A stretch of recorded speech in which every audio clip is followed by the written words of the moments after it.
మనం స్వర్ణాంధ్రప్రదేశ్ తయారు చేశాం. విజన్ స్వర్ణాంధ్ర 2047. ఇందులో స్పష్టంగా పెట్టింది హెల్తీ, వెల్తీ, హ్యాపీ సొసైటీ.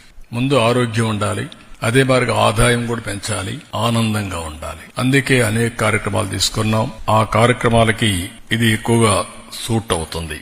రెండోది కూడా చూస్తే యోగా అనేది ఒక పాజిటివ్ థింకింగ్ ని అలవాటు చేస్తుంది. ఎప్పుడైతే పాజిటివ్ థింకింగ్ వచ్చినప్పుడు హెల్త్ గాని వెల్ బీయింగ్ గాని ఆటోమేటిక్ గా బెనిఫిట్ అవుతాం. ప్రతిరోజు ప్రతి ఒక్క వ్యక్తి 1 గంట ప్రాణాయామం, ఆసనాలు, అదే సమయం మెడిటేషన్, ఈ 3 మనం ప్రాక్టీస్ చేసుకోగలిగితే ఇంకా టెన్షన్ లేదు, స్ట్రెస్ లేదు, కోపం లేదు. You enjoy the work. In between ఎవరికైనా స్ట్రెస్ అయితే 2 నిమిషాలు మెడిటేషన్, బ్రీతింగ్, ఈ 2 ఇవన్నీ కూడా సింపుల్ ఆసనాలే. It will give you so much of energy, inner energy. ప్రతి ఒక్కరిలో కూడా చాలా ఎనర్జీస్ ఉన్నాయి. అదే సమయంలో అన్నెసరిగా డ్రైన్ అవుట్ అయిపోతున్నాం. దానికి కారణాలు మనకు బెటర్ లివింగ్ ఎట్ట చేసుకోవాలని తెలియకుండా పోవడం.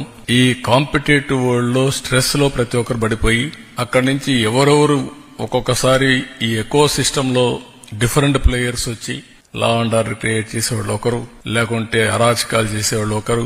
వాళ్ళు రాయాలని మీరంతా పరిగెత్తడం, మీ కాంపిటీషన్ మీది. ఈ కాంపిటేటివ్ వరల్డ్ లో అందరం కూడా మన ఫోకస్ మిస్ అయిపోతున్నాం. కాబట్టి దీంతో చాలా వరకు ఇవన్నీ సెట్ అవుతాయి. అదే సమయంలో చాలా ఆర్గనైజేషన్స్ పనిచేస్తున్నాయి.